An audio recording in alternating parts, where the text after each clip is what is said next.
Hello, spooky friends, and welcome to another episode of the Scarish Podcast, Woo! Where we bring you guys some scarish topics. We do indeed. I'm really excited about this episode. We're one away from 50, and I feel like I'm going to blow my load a little bit too early on this one. So we'll see what happens because I really like the topic I picked. But yeah, before we get to the topips, we're going to do those fancy homegrown horrors. Do you want to tell people what our topics are going to be? I'm Robin Grace, and this is Adam Diaz. Hello. And now we're going to read you things. Our homegrown horror sections usually just like stories and, I guess, experiences. Experiences, like things that you have heard over your time as a human being here on Earth, or I don't know, as a ghost. Who knows? Paranormal activity type things that have happened to you. Or spiritual things. Yeah. Just bizarre things, coincidences. And we get to read those lovely stories back to you. Yeah, but if you guys have had anything like that happen, you'd like to share it with us, whether or not you want to share it on the show, if you want to tell someone about it, or if you do want to share it on the show, you can email storytime@scarish.com. You can also reach out to us on facebook.com/scarishpodcast. You can message us from there. When you get to the page, please click like. That always does help us out. If you want to share it with the entire group, you can go to the Facebook group, which is the Scarish Spooky Friends. Post it there for some instant feedback, and you can also join us on Discord if you would like and share it there. The best way to do that is to go to scarish.com, scroll down, and on the right-hand side, you can see a spot that says Join Us on Discord. Click that, and you can join us there. You can also message us on Instagram @ScarishPodcast, which quite a few of you folks are doing, which is super awesome. Or you can message us on Twitter @ScarishPod. 280 characters is the limit there, so we don't get a whole lot of stories there, but lots of topic suggestions and shout-outs. So we appreciate everyone that does that, and I think without further ado, we can go ahead I hate you. and get into the actual homegrown horror. So I believe you're going to start. Yeah, I'll go first. So this one goes, Hola, Robin and Adam. Hola. It's Molly back again to tell you another family story. First, though, I would like to say that this is one of my favorite paranormal podcasts. Aw, thank you. You stand light years away from some others I've heard. That's so sweet. That's good to know. It's also very flattering. So getting back on track, this is a story my mom told me that happened to a family friend back when she used to live in Nayarit, Mexico. Cool. That sounds right. That sounds good. She has so many paranormal stories. It's ridiculous. So you'll be hearing from me for a while. Here it goes. My mom, I didn't mean to make that sound like a Mario character. Yeah. My mom was about 15 years old at the time, and like every teenager, played with several kids in the neighborhood. There was a particular boy who was about 11 named Magin, Magin, Magin. Sounds good. That loved going over to her house because he liked to help my grandpa with his pottery. That's really cool. That is really cool. It's really nice. My grandpa would make pots, plates, cups, etc. out of clay, so he built a kiln or oven to cook them in. Right on. I remember like art class in 7th grade using a kiln, and my teacher in 7th grade, I'm not going to give her name, Mrs. Rollins, she fucking hated me. And, like, I don't know why. She hated me in 3rd grade when I had her. I had her again in 7th grade. I made my thing, and the kiln had an issue, and my sculpture was destroyed. Wow. No fucking bullshit. And then I went into the office. I went into the class one day, and I walked in. She's like, I don't like your negative energy. And she sent me to the office. And I went down, and I told them, like, I got sent down here for this. They're like, are you serious? And they called her on the phone and made her take me back to class. Wow. So when I hear kiln, I'm just like, that fucking bitch. That's what goes through my head. I just remember being a kid, and they made you make, like, little pots or little bowls and little cups, like little tiny ones that you could put, like, nothing in. Right. And mine used to look like shit. I'm pretty sure the sculpture I made was a cock and ball. So in her defense, it was probably the smart decision to say it was broken. Kids in my high school used to make, like, bongs and shit. That's funny. Yeah, that's funny. But when I was a little kid in elementary school. When you were a little kiln. When I was a little kiln. I was a little hot oven.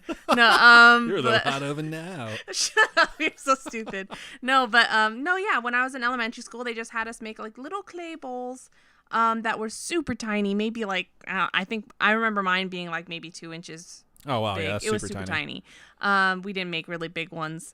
But, I don't even know where it is now. We probably broke it or threw it away. That's sad. Well, let's get back to her kiln story. Yes, back to the kiln. Okay, so this was back in the day when it was powered by wood and not electricity. So think of it as a brick pizza oven. That's kind of cool. Right on. Just an old school kiln. All right. One day, as Magin I feel so bad, Megan, was playing soccer outside with another boy, something captured his eye. He saw something with a black cloak floating, Oh, fuck. Yeah, nothing with a black cloak that floats has ever done anything good. Towards my grandpa's workshop. What's up, Batman? I'm just being real here. He's done a lot of good. He is a vigilante.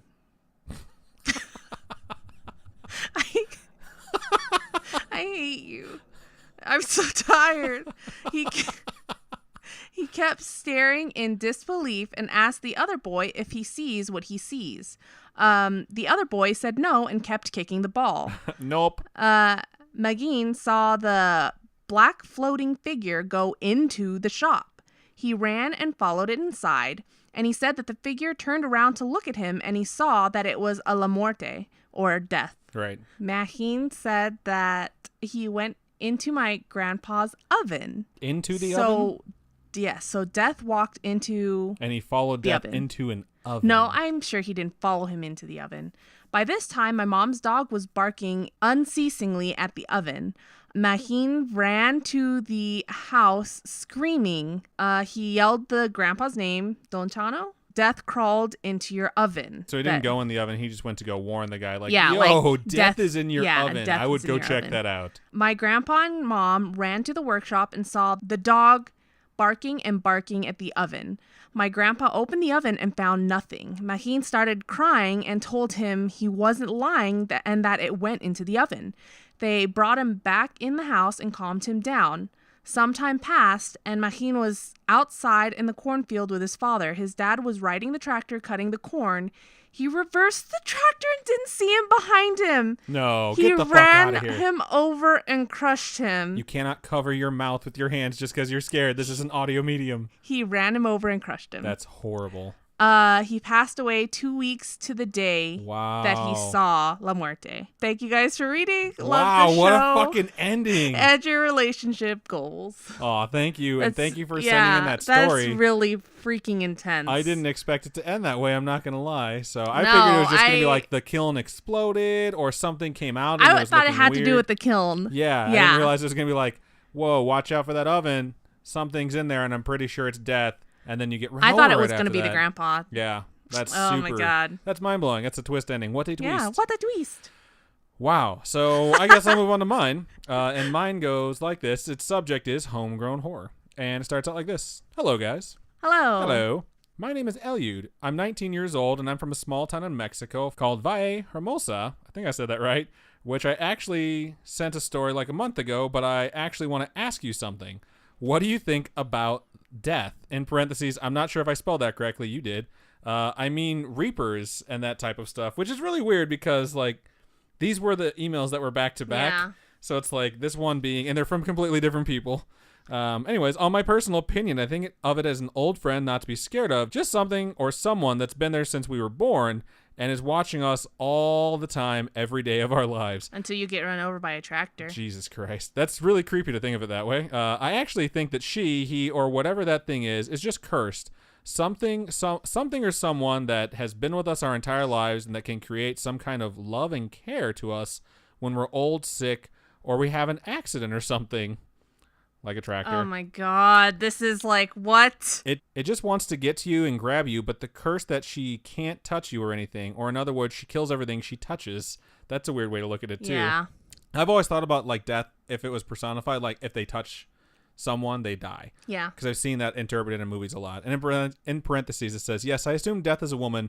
Most parts of them are like demons when they get mad. What the fuck? Wow. Do not tweet at us. We did not say that. I'm just reading this email. And this finishes out. Well, I just want to know what you think about it. Sorry for my grammar. I'm on my phone and my English is not my first language. You both are the best on this kind of podcast. Hope you're always doing this and getting better and better. Also, here's a pic of my Omen baby. And it is a super adorable pic of an Omen baby, I gotta say. So, I don't know. We just had a story before this one about death. So, like, what do you interpret death as? Honestly, I'm thinking more like a supernatural type of death where it's like there's one entity known as death and like his workers are the reapers that bring him the souls. Because there's no way one person can do it all, obviously. If Santa can do everything, death can do everything. I'm just saying. I think he's just the biggest, what is it called? Delegator? That could be. I mean, he has a lot of work to do, so. I've always, it's because it's what I saw when I was a kid. I've always pictured death as like a mixture of the Reaper from Last Action Hero, which I don't know what that is. Some of you have seen it, some of you have not. It's a really bad Schwarzenegger flick from back in the 90s. And a mixture of that and the Reaper from Bill and Ted. Because he like wants to play games all the time, and when they're dead, they're like trying to challenge him to all this stuff. Like, I don't know why, that's just like what I see death as. Yeah. But I've never thought of death as like an adversary. You know what I mean? Yeah. It's just like, this is the dude who has to do his job. Like, you die, he takes your soul and like directs it the way it's supposed to go. Yeah. Like, that's just kind of how I've always seen it. And at the same time, if you see it, I would be super fucking terrified.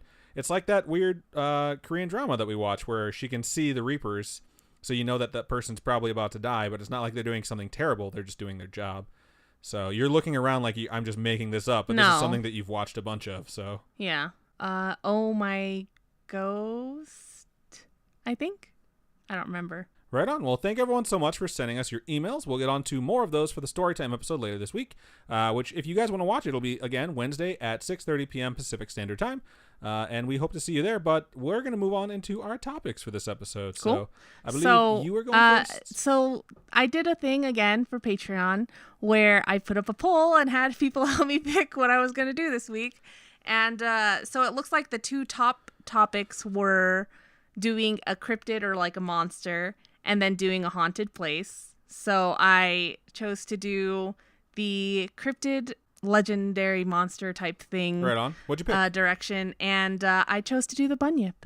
The Bunyip. Yeah. I've never heard of the Bunyip until I've heard of it before. You were starting research on this. I've heard of a bunny, and that's about it. So like that's the only thing that rings familiar for me on this one. Yeah, I've heard it a few different times in different shows and stuff like that, and I just haven't actually covered it, so I thought it'd be cool to do it finally. It's there have been stories of the Bunyip that have been featured in a whole bunch of different books, even some video games. I know. What? Get the fuck out of here. Episodes of different animated shows, and I don't know if it was ever in Supernatural or Grimm. I totally forgot that Grimm existed. I don't know if they actually covered I think most people forgot that Grimm existed. Sorry to all you Grimm fans out there. It's okay. I like it. It's just too cheesy. It is very cheesy. And there was a lot of shows going on at the same time as Grimm that were very similar to Grimm. You know what I mean? Yeah. Like Supernatural's still going. Grimm was going. Yeah. There was other shit going. Season 14, I think, for Supernatural. Lord. This is the last one, though, right? I don't know yet. Oh my God. The show needs to die. But yeah, so Merriam-Webster actually literally has the definition of a bunyip as a legendary wild animal usually described as a monstrous swamp-dwelling man-eater. It sounded way more peaceful in my head when you said like bunyip. Super cute? Yeah, it sounded cute as fuck in my head, but I was picturing a bunny that might like fly or something like that or poop gold. From the descriptions I've seen, it doesn't sound very cute. Well, that sucks. You had a good name, Bunyip. I'm sorry that you don't have a good appearance. Swamp-dwelling man-eater, though, sounds hot. That sounds gloriously hot. I don't know. So, bunyips are large mythical creatures from Australian Aboriginal mythology. And the actual word has been traced back to the Wemba Wemba, an Aboriginal people of Victoria in southeastern Australia. And although this particular name comes from there, the actual creature seems to be a part of traditional Aboriginal beliefs throughout Australia. And it has different names from different tribes as well. So this is just one. Right. When you have a creature that a lot of people see, they all just give it a different name. Yeah. Because they don't all get together. And that's why like the mountain lion didn't we find that at San Diego Zoo? Like mountain lions are the same species, but they have like 60 different names. I don't know. And like of all the actual creatures that exist in North America. It was some crazy fact is about a bobcat the same thing as a mountain lion? Well, that's the thing. They talked about like the actual differences between the things, but like the fact that there's a name like cougar, mountain lion, bobcat, all these other things to describe essentially the same species. That's the factoid that they gave us at San Diego Zoo. I can't remember. I don't remember. I was so excited to see elephants. I was like, oh my God. Yeah, I've never seen elephant in real fucking life elephants before. And they have water to play in. This is amazing. I fucking love elephants. It would have been cool to touch one. Yeah, I hear they're leathery. Yeah? Yeah. Oh yeah, I hear it's pretty expensive. That's their tusks that are very expensive. Oh. Yeah. What? Okay. It's ivory. That's what their tusks are made out of. All right. Other than talking about murdering elephants. I'm not talking about murdering elephants. I'm just letting you know that their tusks are made of ivory, so don't touch. So don't touch. What? You can't touch them? I don't know. You'll probably get gored if you try and touch an elephant. They ride them in different countries, right? They do. And elephants have like a really weird instinct to like protect things.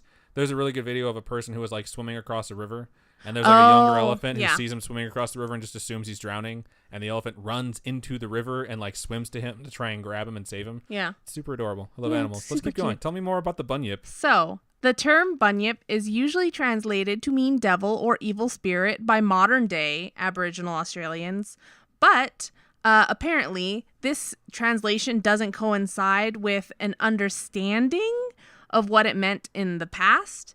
And it's thought that there was a connection with the word bunyip and the word bunjil, which means, Yes. I don't know, which means a great man who made the mountains and rivers and man and all the animals. It sounds like God. It sounds like Yeah, it's also right? derived from the word God. How one word means all those things is beyond me. It's much more concise, I will say that. Yeah. I've seen information on this particular deity, and they kind of seem nothing alike because this deity that they're talking about is usually depicted as a wedge-tailed eagle, and the bunyip does not look like that. It's just not that majestic of an animal at all. That's How mean. people describe. Well, it may be majestic in its own way, but not in It's majestic in its man-eating ways. but not in the classic idea of like majestic, I think. And it's just not the I don't think it's the same, but I mean, I'm not a historian and I'm not Right. like one of those scientists they call Those them. kinds of scientists, like the ones from Arrival with Amy Adams. Right, It's right. a- I Linguists and stuff. It's a I slow don't know. movie, but I really enjoyed that movie. You should check it out. Although some people do describe these bunyips as man-eaters, others may describe them as protectors of Australian wildlife. So they'll just eat So- man because man hunts the wildlife. Yeah. So instead of these monstrous predators, they're just there to protect what's around them. And let's admit, humans are assholes sometimes. Yeah, humans are pretty awful So- creatures. I mean, if like animals have podcasts like this, I'm pretty sure they'd be just doing constantly stuff about humans. Oh, yeah. And they'd be like, guess what animal they caused to become extinct today? Yeah, like they committed genocide against one of our kind. That's what they'd be Yeah. talking about all the Oh, time. yeah. Did you know giraffes are almost extinct? What? Yeah, there's so few left of them in the world. It's super sad. They're on the endangered species list. That's really Like sad. as soon as pandas got off that fucking list, we added giraffes. It's like, really, man? Come on. Can you imagine having to tell your kid that you saw an animal that looked like a giraffe? That's extinct and them now? being no giraffes left? They think you're full of shit. Well, like the rhinos that are extinct The white now? rhinos? Yeah. Yeah, that's super sad. But just try imagine describing a fucking giraffe to a kid. It's like, no, they're never going to fucking believe you. Like, even kids that want to believe in the craziest stuff, it's like, as soon as you get to the part where they have, like, a 12-foot neck, they're going to be like, horse shit. Like, I do not believe. It's like a horse with a fucking 12-foot neck. No, you're a liar, Dad. I don't believe The a thing legs you're are saying. as tall as, like, people, too. Yeah, they're enormous. I saw a fucking meme the other day that says, giraffes probably have no idea what farts smell like. Oh, my And God. I was like, good for them. That's good. I like the one about the coffee that gets cold by the time it goes down the giraffe's Oh, neck. yeah, if they drink coffee, it's Yeah. cold by the time it reaches their stomach. It's like, you don't care about that, Did do you you? think about that? No, you only think about yourself. Okay, so by the 1850s, the word bunyip was actually used to describe those of unsavory characters. You're a real bunyip. Yeah, you're a real I'm bunyip. going to start using it. Imposters, pretenders, humbugs, etc. Humbugs? That's what the internet said. Yep, let's just copy and paste that directly into your script. Yeah, so they started using bunyip as like a description for shitty people in the Australian community. And our Australian listeners can tell us if that's true or not. I don't know if they still use it in that I would context. be interested to know whether or not you still use that moniker to describe a douchebag. Yeah. Just imagine walking around and be like, stop being such a bunyip, bitch. I'll be like, I know what that fucking means. Don't call me a oh bunyip. my God. And there's apparently a river and a town named after Bunyip as well. Wow. So this is like a town being named Town Douchebag. I I don't know why I guess called so. it Town Douchebag because I don't call normal. I'm not like, I live in town Las Vegas. Oh my God. Okay, so to the fun stuff. As with most or many mythological creatures, the descriptions of them vary widely because it's like, how do you describe something that's literally a legend that Right. you've never actually really You seen? just make shit up. Does it have a 12-foot neck? No, it doesn't. Okay. It It's more supposedly believable has a now. long neck, though. I don't Really? know. Some common features that have been reported in 19th century accounts are a dog-like face, a crocodile-like head, Aw. dark fur, a horse-like tail, flippers, and walrus-like tusks with a duck-like bill. I would still pet this thing. Okay, so you have a duck-like bill, a dog-like face, and a crocodile head. Yeah. I feel like that's too many descriptions of something's head to go together. Well, okay. Like, as soon as you when said I imagined crocodile, it, I was like a long head, right? That's what I long thought. head, and the end where the crocodile's nose would be is a duck bill, but it has cute fur and eyes like a doggy. And ears too. I imagine ears that pin back when you're mad at it or it peed on the rug. Damn you, Bunyip! Did you shit here?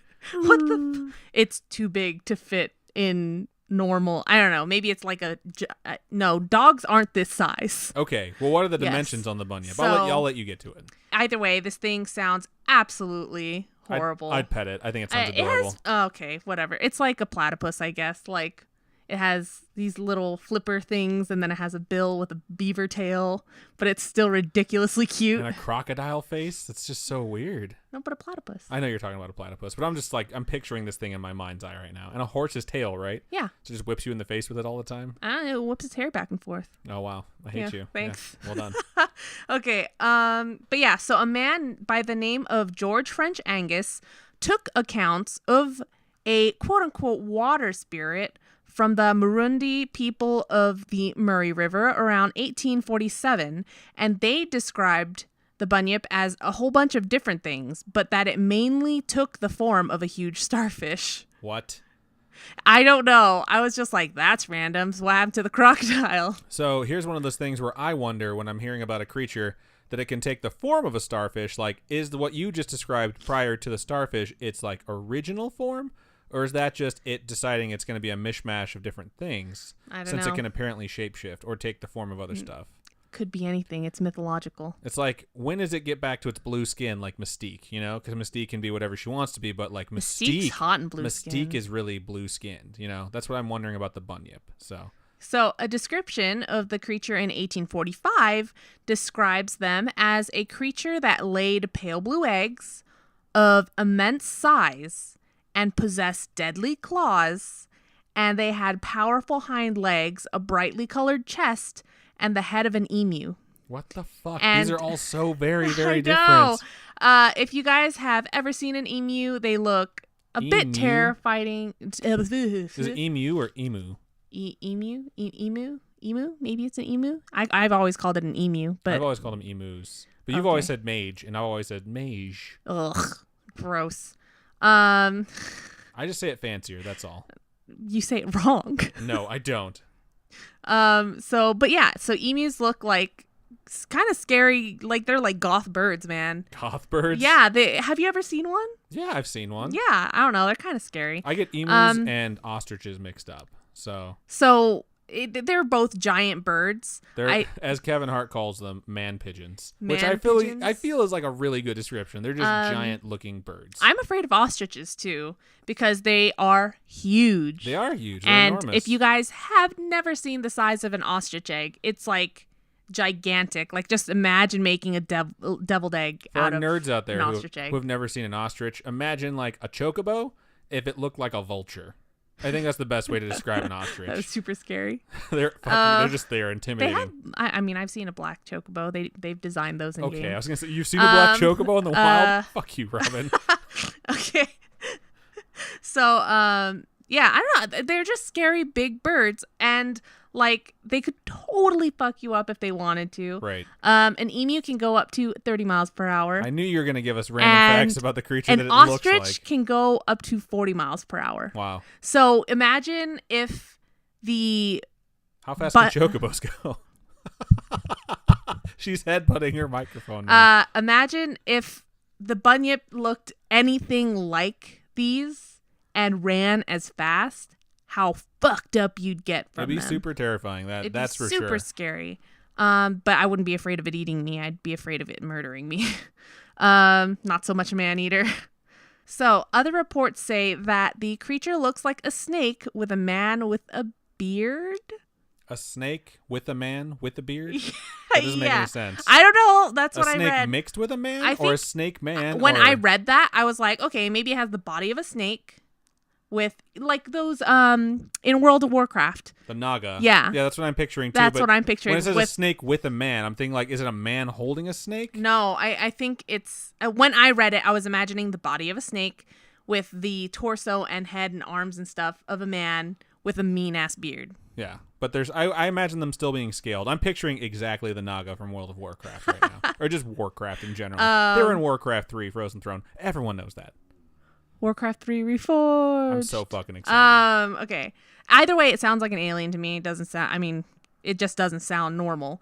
But I mean, what is normal, right? I hate you. But that's just me. So even more recent sightings claim features like scales, for a long thin neck and a bird-like head. So none of these descriptions match of what No. a bunyip is. These are like 3 completely different creatures. It seems like people just make shit up. it could possibly be. They're like, what's the last 4 creatures that I've seen? But when I'm it gonna comes put all to those like together. when it comes to the Aborigines that live in the area, they just think it's an aquatic creature and they stay clear of the water. Like I think it's a water spirit in general that can change its shape. So it's thought that bunyips live in swamps. Billabongs, don't know what a billabong is other than a brand of clothing. Creeks and riverbeds all over Australia. It's pretty much an aquatic creature, and it supposedly gobbles up children and livestock, according to a few Aboriginal bedtime stories. Doesn't sound too much like a defender of animals if it's gobbling up but livestock. I just love how so many people use fear to keep their children in line. Yeah. Like, it could totally just be bullshit, but it's like, don't go near the water at night. And that's like, the other it'll thing fucking too. eat you. It's like Bunyip could have been a thing, like a legendary creature with an actual description, and so many people have co-opted it to scare their kids, like stay away from the water or the bunyip will get you. And then when the kid's like, what's a bunyip? They're like, I don't know, it's and they like look around and just the first things they see, like old man carving a kayak out of a log. That's a Wayne's World 2 reference I knew you wouldn't get with that blank stare. I hate you. Let's keep going. I was like, what? I didn't even, okay. Anyway, I don't think I've ever seen Wayne's World 2, only the first one. I feel like getting up and walking out right now. I really do. Wayne Stock. What the fuck is that? They have a fucking I just remember a music festival. They call it Wayne Stock. I just remember the first movie. The first movie's amazing. That's it. And the song from the first movie. Which one? The Foxy song. Foxy. Yeah. Lady. That's the best dream sequence ever. Yeah. Okay. So back to the bunyip. You can't watch Wayne's World and not make the fucking fox ears with your hand after hearing that song. Every time it goes, Foxy. Like, they can't see. I do it every time. They can't see me. They can hear me making the fucking Foxy. Okay. So, I'm not saying that I wouldn't do the same. Trying to scare my kids out of like not doing stupid shit. Can't wait to make up tons of shit to scare my kids. But I just think it's hilarious. Oh, interesting postscript. Remember how we talked about how Robin scared me and that I was going to get her back? I went downstairs. My mother was cooking dinner and I heard her listening to that episode where I promised I would scare her back. Totally did. Stood in the dark for 5 minutes, hid behind a door, waited for her to come in. House was pitch black. And as she was like, "What? Why is everything so dark?" I was like, "Hey, what's up?" out of the pitch darkness. And she jumped and flailed. Her knees gave way. She like reached out to grab me and smack me at the same time. It worked out well. I'm sorry I didn't go Facebook Live, but I didn't have my phone on me. But yeah, it was good. How was it for you? You're a dick. Yeah, that's right. So there actually is a story of there being a man named Bunyip who broke the rainbow serpent's greatest law by eating his totem animal. And okay. Rainbow Serpent's greatest law. I'm not familiar with any of the Rainbow Serpent's laws, so now I'm kind of scared. And he ate what? He ate his totem animal. Totem animal. Okay, I thought you said Toad Emmanuel. And I was like, who the fuck is the Toad Emmanuel? Oh I don't know any of these characters. Yeah, no, his totem animal. So Bunyip was then banished and became an evil spirit that lured tribesmen and their livestock into the water so that he could eat them all. And when Aborigines hear a loud bellowing cry, they know to steer clear of the water. I would steer clear of the water if I heard a loud bellowing cry also. Yeah. I don't think I'd need the legend of the Bunyip. I'd just be like, I'm not going anywhere near that shit. Yeah, but what if you need to? I don't think I need to that bad. I can wait for a little while. Just pee on the random spot anywhere. I'm not going to go to the water to pee in the stuff I want to drink. I'm just going to pee on the ground. You know animals have peed in that. That's fine with me. It's not going to have my human piss in it. Oh my god, gross. Have you ever watched The Tuxedo? No. The Jackie Chan movie? I know which movie, okay. Yeah, but no, I've never The watched beginning it. of the movie literally... Is he peeing into his own mouth? No. The beginning of the movie is literally... It starts at a deer or something, like an animal at the top of the river, peeing into the river. And then the river goes down into the filtration system, and then the water ends up in the bottled water that people are drinking. Well, I mean, it went through a filtration system, so that takes out all the deer piss, I'm pretty sure. I was just like, that's gross. But fuck it, we drink it I'm anyway. not peeing in the river, is what I'm saying. I'll find another place to make water. Thank you. Okay, so... Strange tangent, okay. All of our tangents are fucking strange. If this was a TV show, it'd be called Stranger Tangents, and it would just be zooming out the entire time, and we'd never escape the upside down. With all the other things that could kill you in Australia, I'm surprised they had to add another creature to be afraid of. That's very true. Maybe it's because all the things in the water that will kill you are there, and people aren't afraid of them, so they have to just make something up that's even worse. Have you ever seen that? Here goes another tangent. Have you ever seen that video of the woman that's holding the chancla or whatever, and she's gonna hit the croc, and the croc backs up? Yeah, I've totally seen that. Hashtag accurate. So fucking funny. Chanclas have power. So there's actually supposedly an image of a supposed bunyip carved by Aborigines into the banks of the Fiery Creek near Ararat, Victoria, and it was called the Chalicum Bunyip and was first recorded in 1851. Okay. And so apparently something happened where these Aborigines kept coming down and carving this thing in periodically. It's like a warning sign, it sounds like. Yeah, but it doesn't exist anymore. That's a bummer. So, yeah, so it's I don't know. It was put in a newspaper in 1851. So I don't know if there's a picture. I didn't actually see the picture of it. But did they have cameras back then, 1851?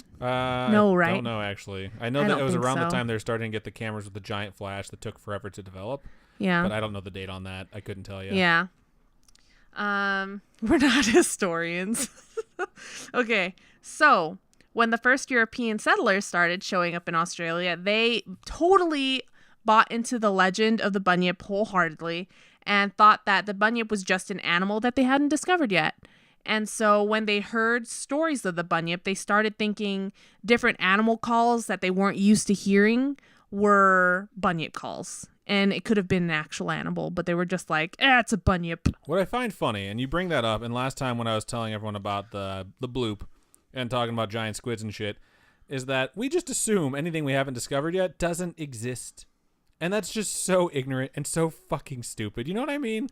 It's it literally could be something, and settlers just haven't found it. Imagine an animal that's better at hiding than a human is at finding it. Well, remember when they first discovered the super cute Dumbo octopus? No. Oh no, I've never seen this thing before, so I guess thank you for Googling that and showing it to me. Yeah, I just remember everyone was like, holy shit, this thing is super fucking cute, and I just think it it's was funny. a cool discovery. It's people can't imagine that an animal is better at hiding from us than we are at trying to find it. And that's the thing. People don't even try and find animals half the time. We just see them as we go on our day-to-day lives. When it comes to aquatic animals, though, Dude, there's so much shit we haven't seen. There's so many Loch Ness monsters fucking everywhere. There's the giant Loch Ness monster in the ocean that no one's found yet. And then there's the ones all in the lakes and shit like that. I'm just saying, I really hope that's true. I want to believe.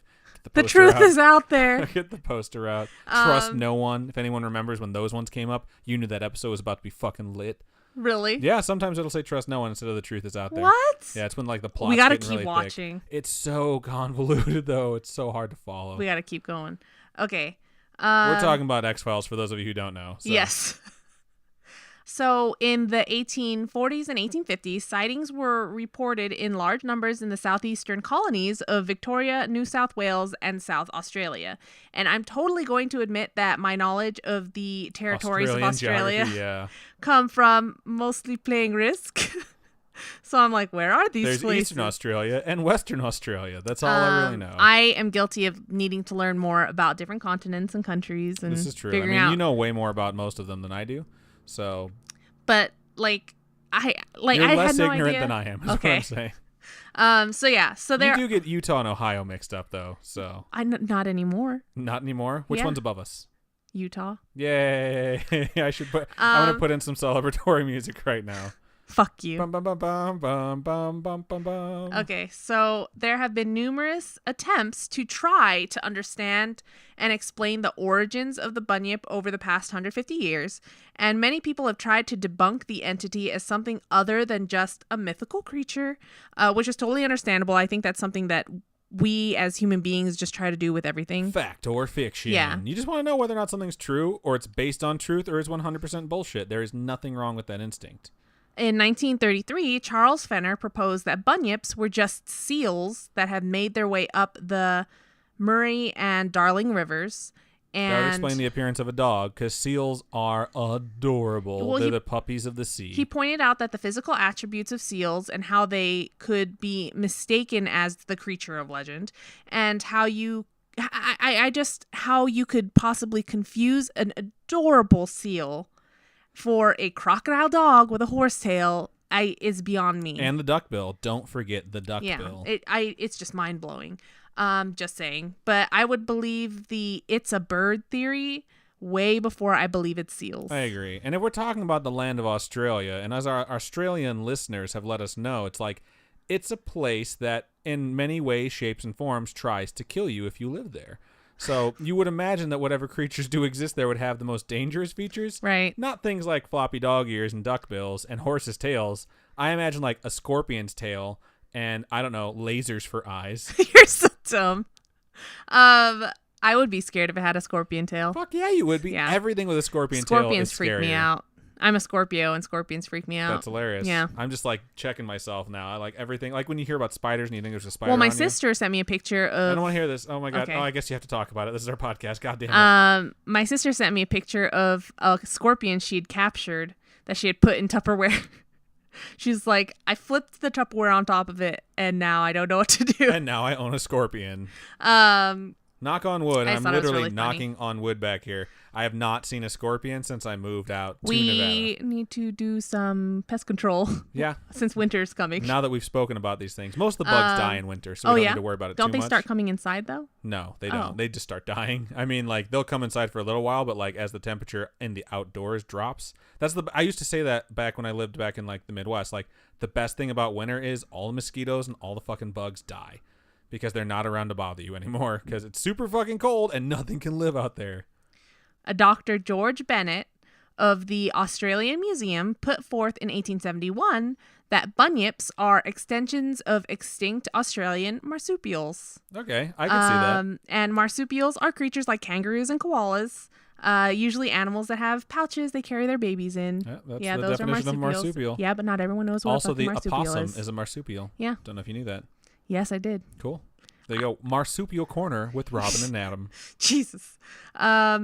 Okay, so in the early 1990s, a paleontologist by the name of Pat Vickers Rich and geologist Neil Archbold theorized that these Aboriginal legends stem from the discovery of bones or remains of extinct animals that they just couldn't identify. So they called them bunyips. And I think those guys are kind of dickish. Like, hey, you guys are too stupid to know. So Don't recognize this thing. I'm going to call it a demon.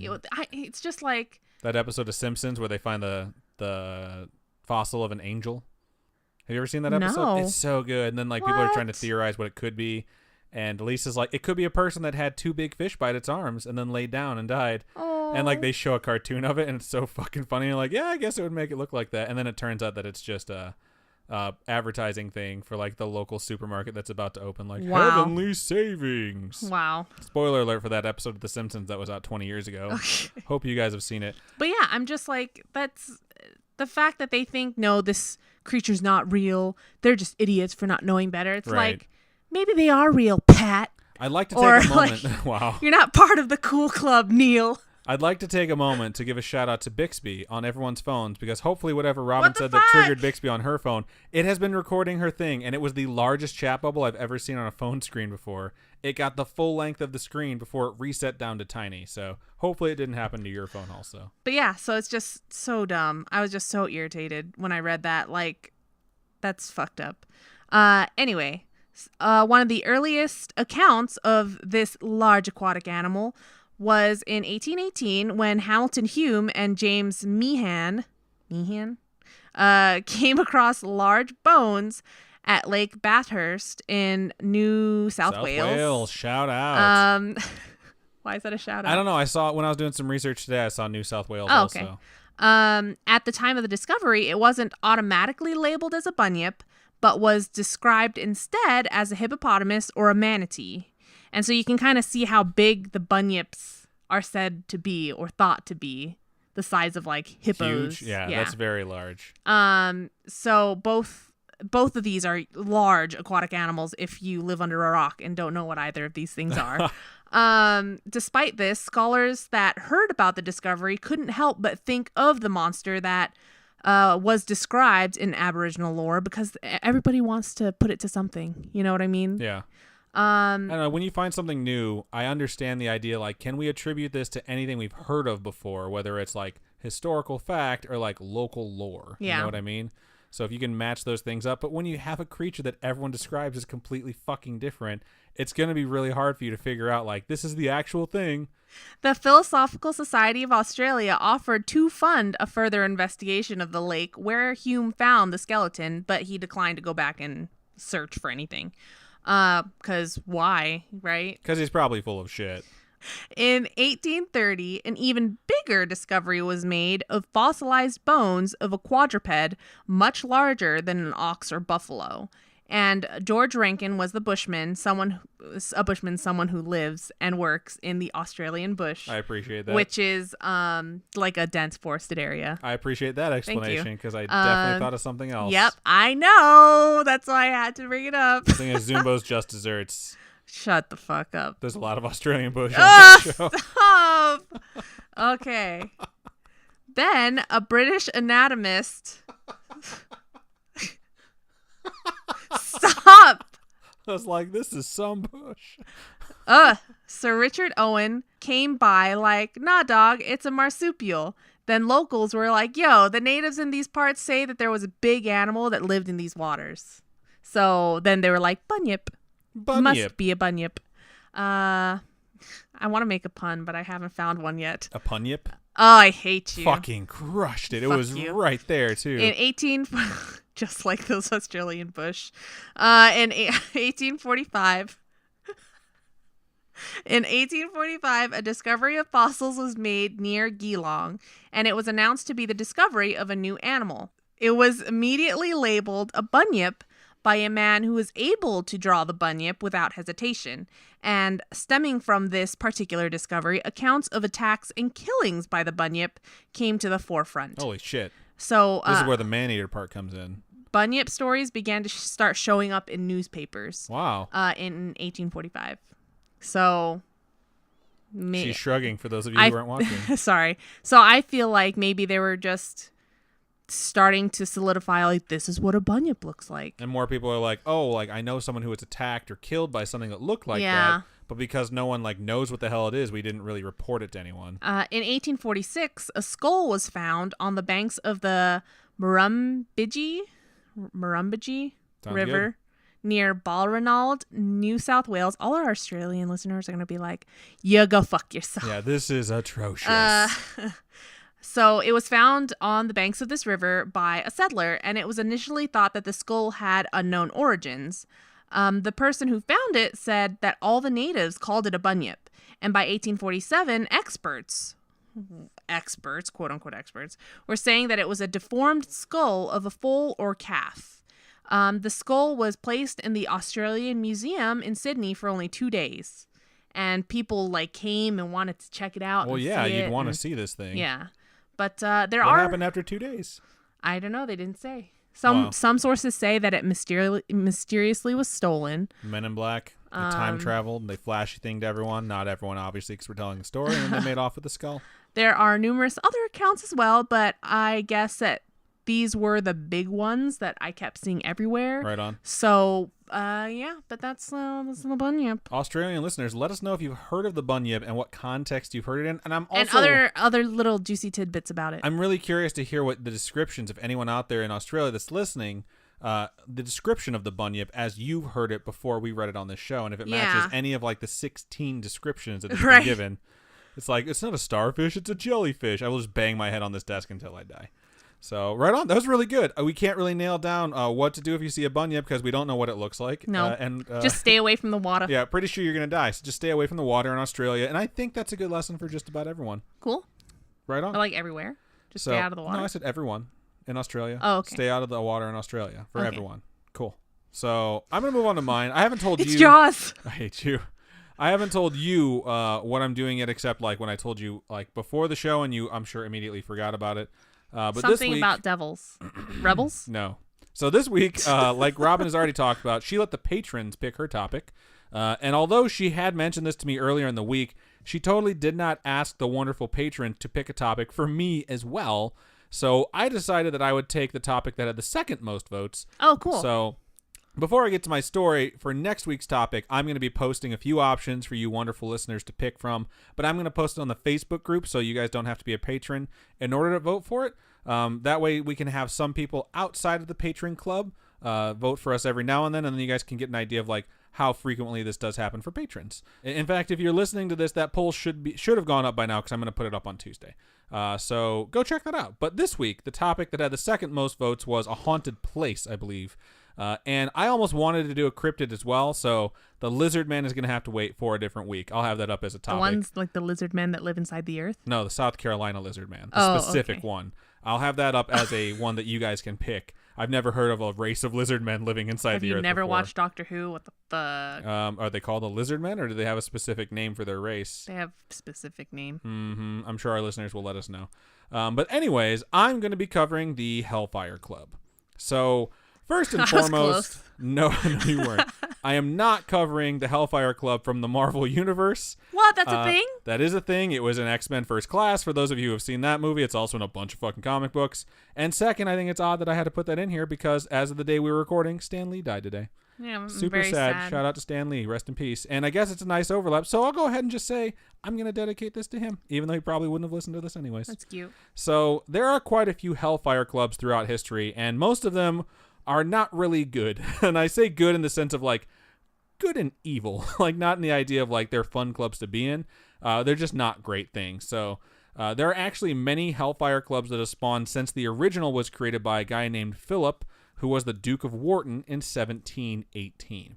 So who are the people that join this Hellfire Club? Because anyone can just say they're starting a club up and give it a theme, and then all of a sudden everyone can participate in like a grown-up club, which is just a weird thing to do. But the people that were picked were, and this is a self-described thing, quote, persons of quality. So Philip and his hoity-toity friends decided that they needed a club to make themselves feel even more special. And they picked upper-class people that had the, I guess the best word to use it is like sway of the UK, the area that sway of the UK. I hate you. This is why I don't try and make stuff up if it's not on my thing, because you're just going to make fun of it. But they were involved in politics and upper class. They were the upper class, you know, so these were basically really rich and wealthy people with a lot of influence. Influence is the word I was looking for, so fuck you. The name was, like most things are, a joke to start. Okay. There's like, we're going to call it the Hellfire Club. And it was meant to upset people who are uptight or just to generally frighten people who are scared of things very easily.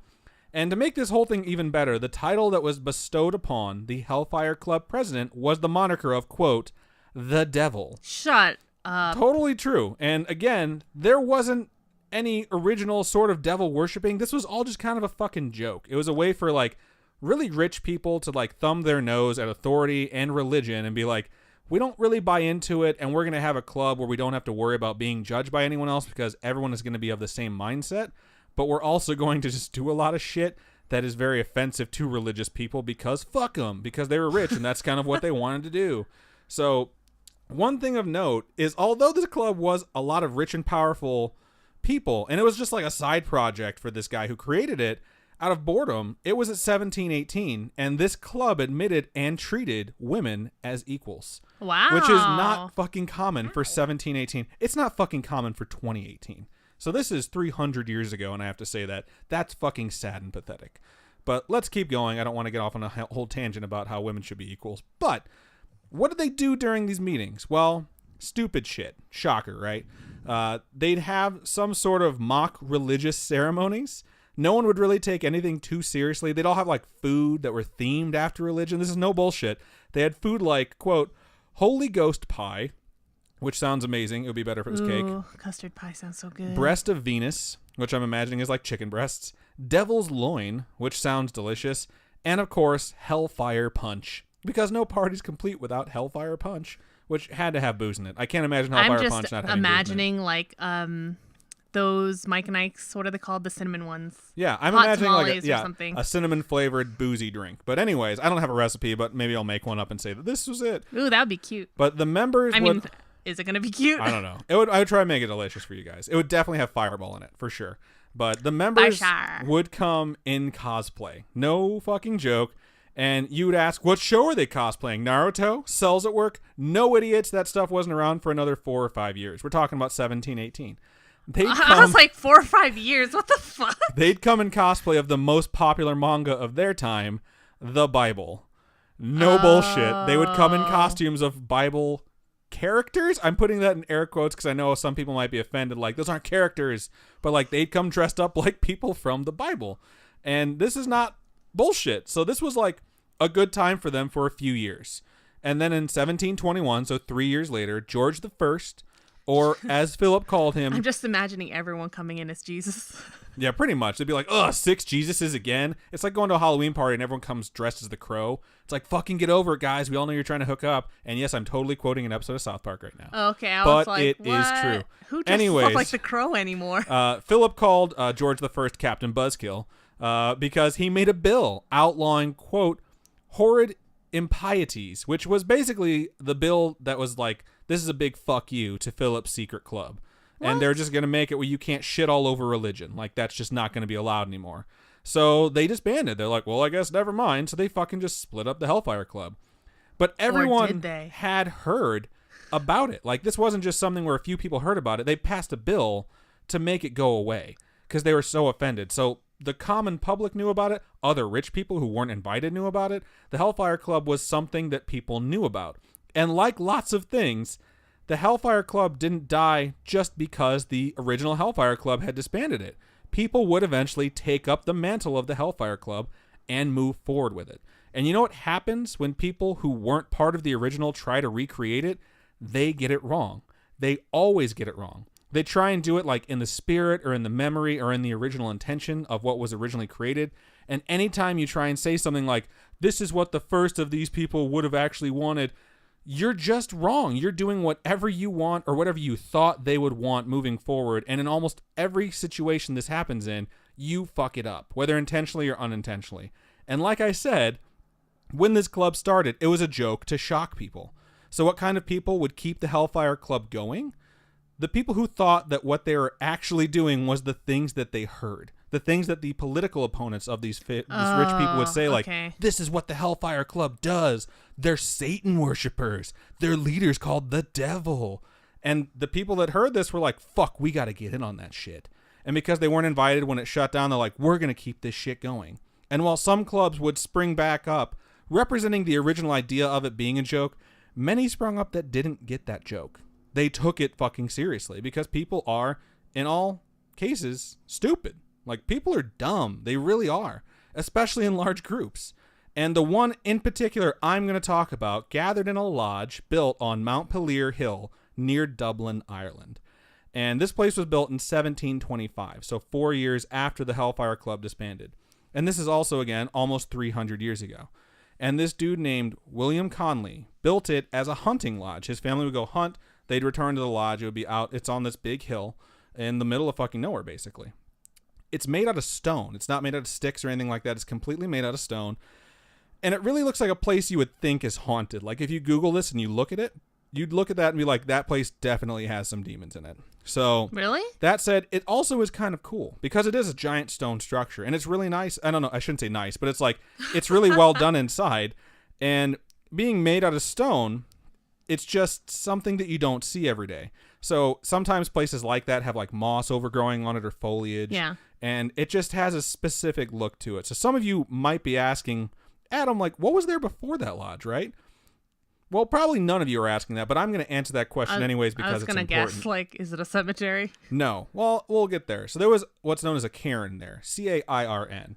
And for those of you who don't know what a cairn is, it's basically a bunch of stones that have been arranged as a monument for various different things. What was so that think one? Stonehenge. You know what I mean? Why? Are you Stonehenge built is a on that? cairn. So, and that's people really didn't know what Stonehenge was. Then people realized it's supposed to be for like astronomy, astrology. Which one is it? Why? Which one's the study of the stars and which one's the study of bullshit? Astrology is the study of the signs. The signs. Okay, astronomy. That's what I I'm was trying not to say. gonna say bullshit. But anyways, I mean, I have a fucking Taurus tattooed to my back, so that tells you what I really think about that. But like, let's be honest, it's probably all nonsense. But this one wasn't like Stonehenge because they actually knew what this one was for. This was a memorial place for the deceased. So not exactly a graveyard, but very, very similar to it. So that said, there was something at the top of the hill, or like the center of the monument, that was known as a passage grave.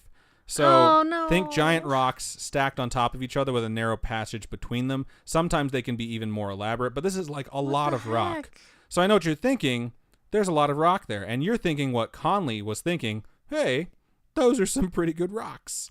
And he used them to build the lodge. His lodge is built completely out of these fucking rocks from this cairn. So he pulled this thing apart and made his house with it. Yeah. It wasn't even a house. It was a lodge. Just like, we're going to go hunting and kill shit, and we're going to go hang out here before we go back home. Oh, my gosh. Yeah, so asshole move, right? Yeah. So entitled much.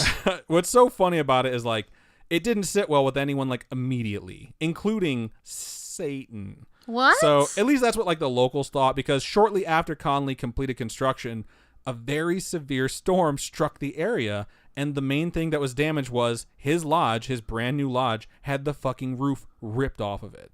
So the folks were just around the town were just like, the devil is punishing you for taking down the cairn, Dingleberry, because they're like, you don't fuck with that stuff. Like that's the way you get to the other world, and the devil's mad. So he rebuilt the roof, and it is said that he recovered as many of the stones as possible so he could use the cairn stones again. And for whatever he couldn't recover from the destruction, he just picked up more cairn stones because there's still cairn stones there today. He didn't take down the entire thing. So side note, he's a huge asshole. And then 4 years later, so 1929, he dies. William Conley dies. What does he die of? After that, it didn't say. Oh, but after that, his family would lend the place and kind of lease the place to a group of people that were interested in hanging out and banging out in it. And that group was known as the Irish Hellfire Club. Oh, God. Yep, you knew where I was going with that. So they started to use the lodge as a meeting place. And this is when the name of Montpelier Lodge, or they called it like the Conley Family Lodge too, sort of just went away. And the building itself became known as the Hellfire Club. Oh. It really should have been called the Hellfire Clubhouse, but then they probably would have felt like children, which they kind of are. Why couldn't they call it the Hellfire Lodge? They just didn't want to, I guess. Because they already called it the Hellfire Club. That's what their club was. They're not a lodge, they're a club.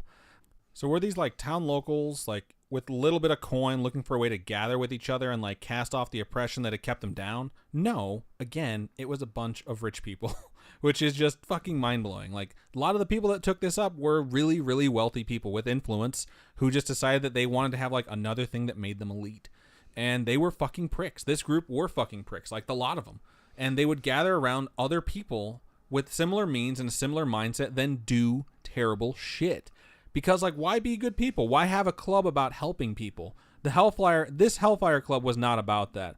They literally would operate under a motto of, and I'm not going to try and read this because it's in French and I'll fucking butcher it. So let me just get up Google Translate here for you folks. Faire ce que tu voudras. Yeah, so that. Which roughly translates to do what thou wilt.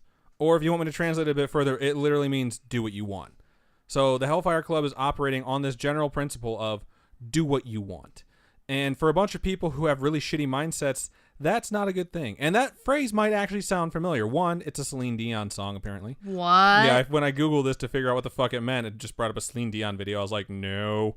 And two, because it's an English occultist would also use that phrase over a century later. His name was Aleister Crowley. But he's a different topic for a different episode. So what were they doing up here at the Hellfire Club? Well, they typically have like bake sales and occasional Bible study.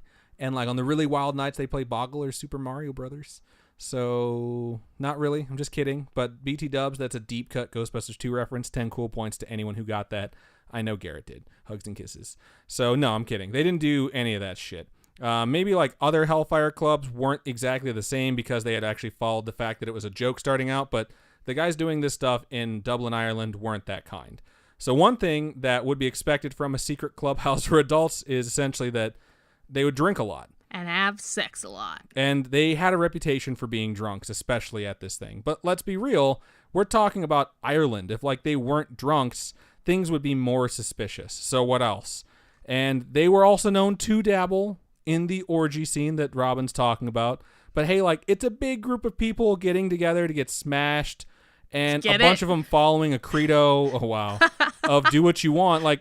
If they're really buying into that shit, sexy times might happen, and a bunch of sexy times. So I've read that other branches of the Hellfire Club were actually associated with the church at one point, and that's kind of bullshit. I found that in a couple places, but realistically, the 18th century church never endorsed anything called the Hellfire Club.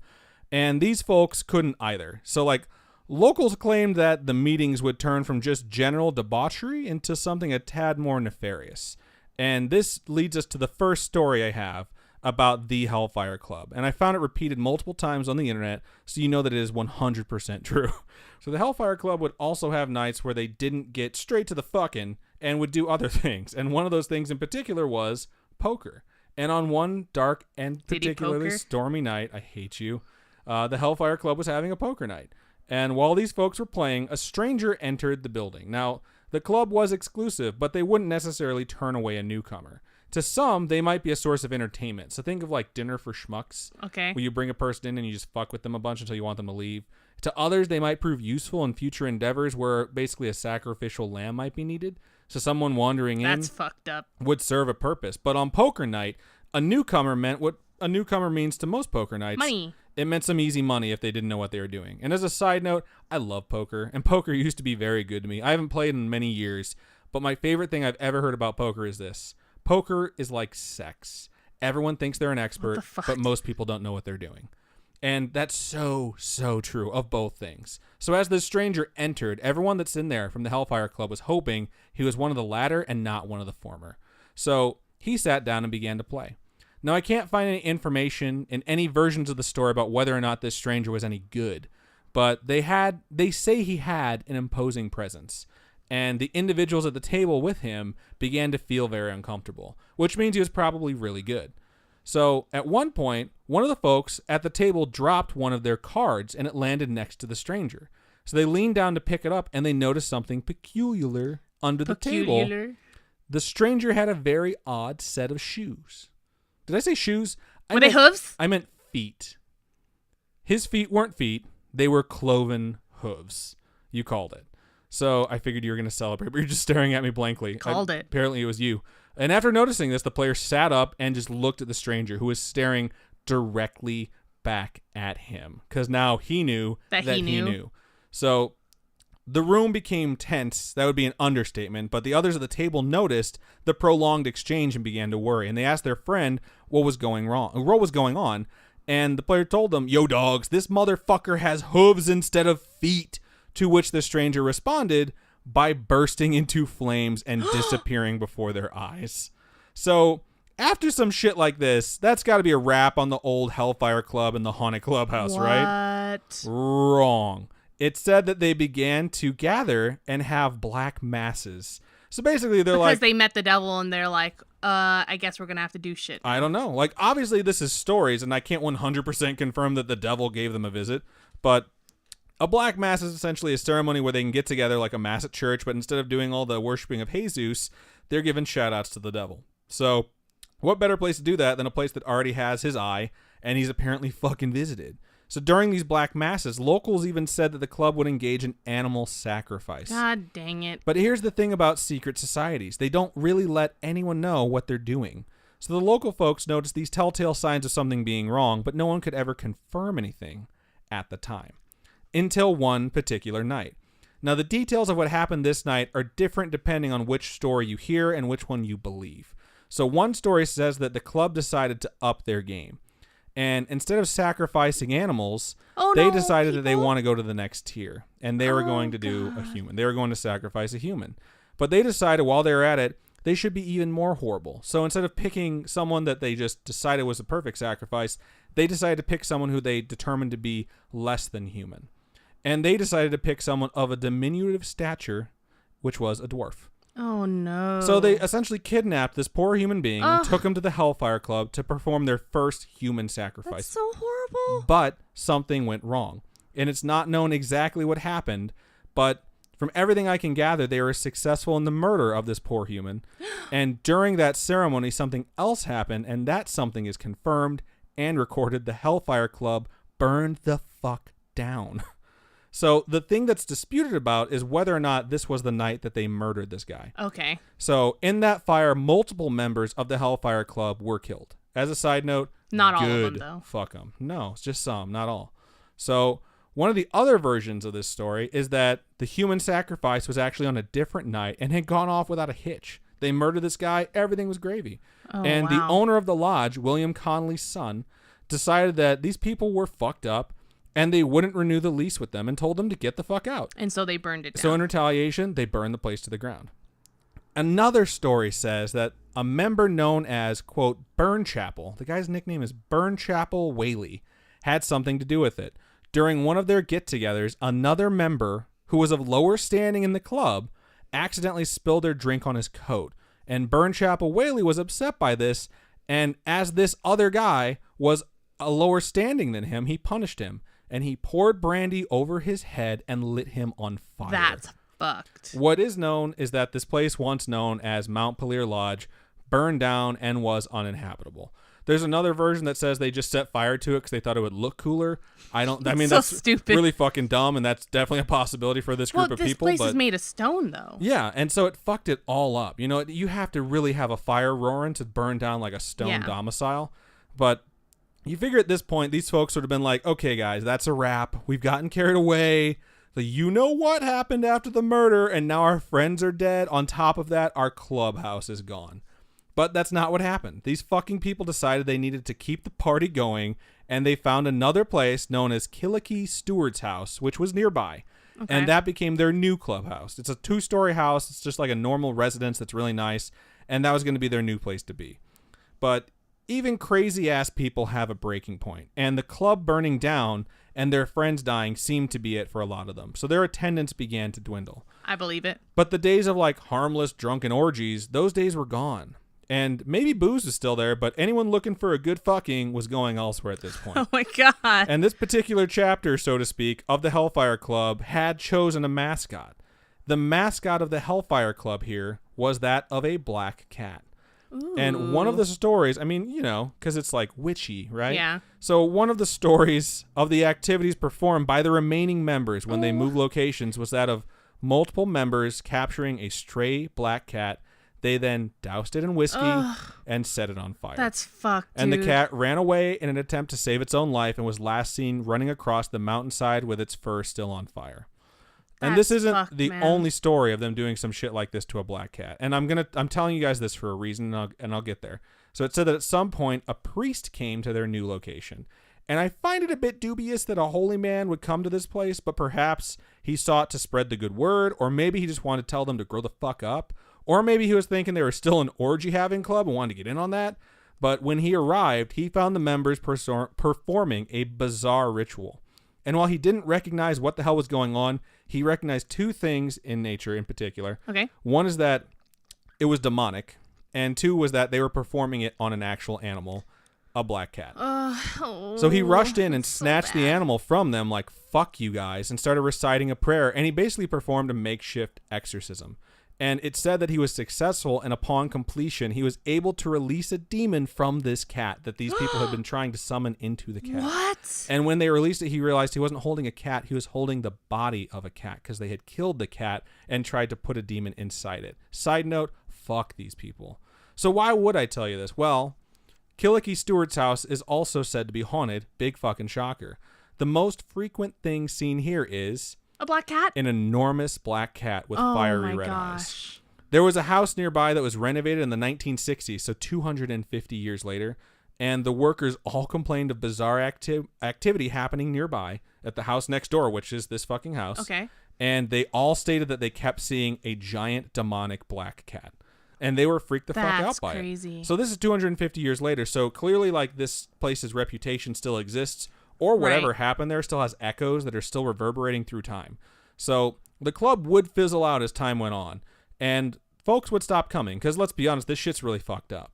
And then 1771 hits. So roughly 30 years later, after the club dies off, the club would return, this time with brand new members that decided they were basically going to get the band back together with a bunch of new members. And among these new faces was a familiar one named Thomas Buck Whaley. And why does that name sound familiar? Because he likes to get Buck Whaley. He's the son of Burnchapel Whaley, the famous asshole who lit someone on fire. Oh, what the fuck? Or supposedly lit someone on fire. So Whaley assembled this new group and made it just like his previous incarnation, but he would rename the group to, quote, the Holy Fathers. And with a name like that... This is some blasphemous shit. Yeah, with a name like that, like, they're just going to bring in the new members, right? Why wouldn't people start joining?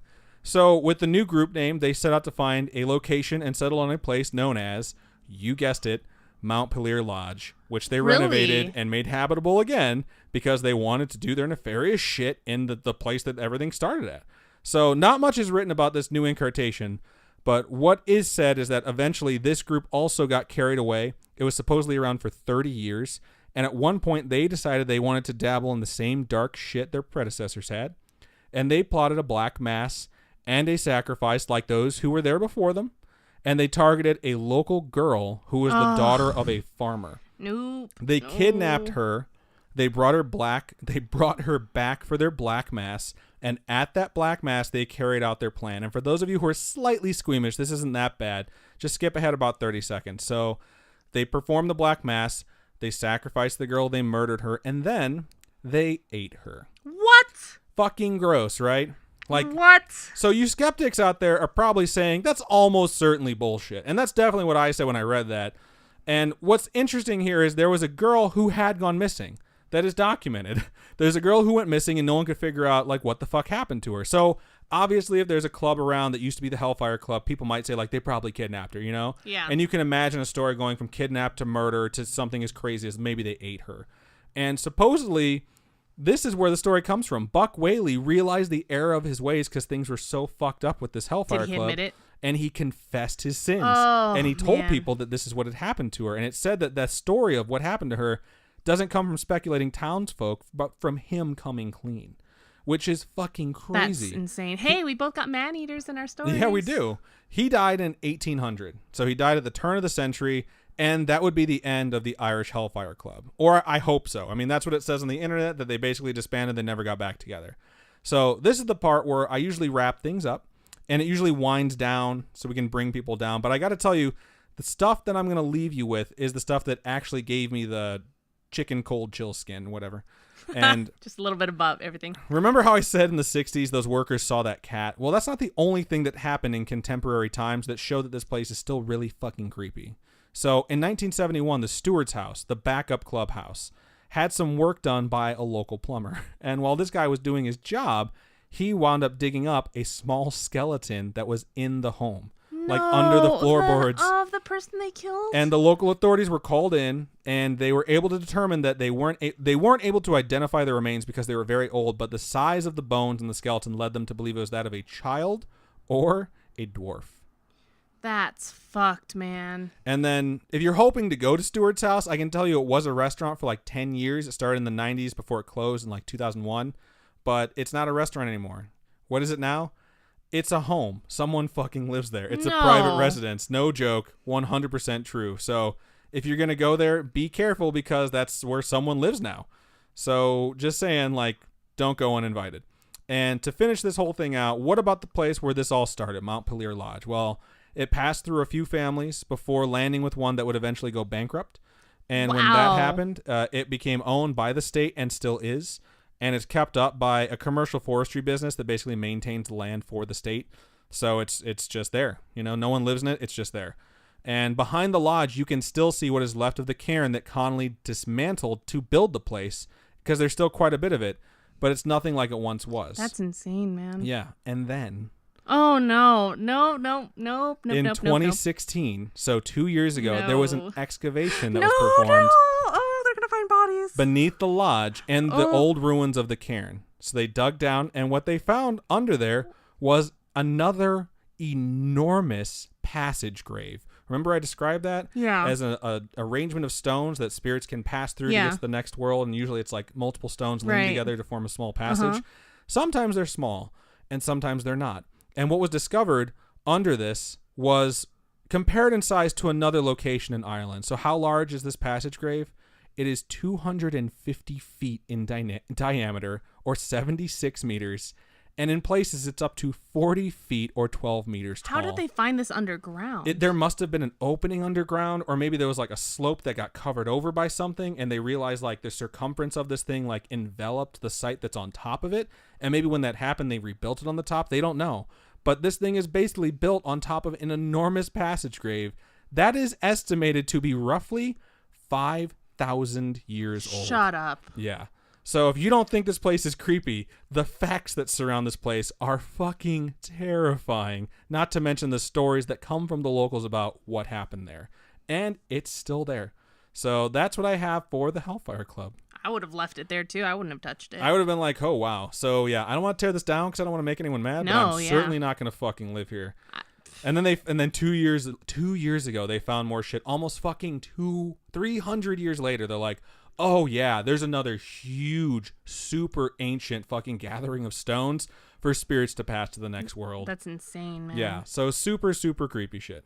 But you guys wanted a haunted place, so I gave you a haunted place. And I looped it in with the Hellfire Club. So I hope you guys enjoyed that. And I think that's about everything I have for my story. So Cool.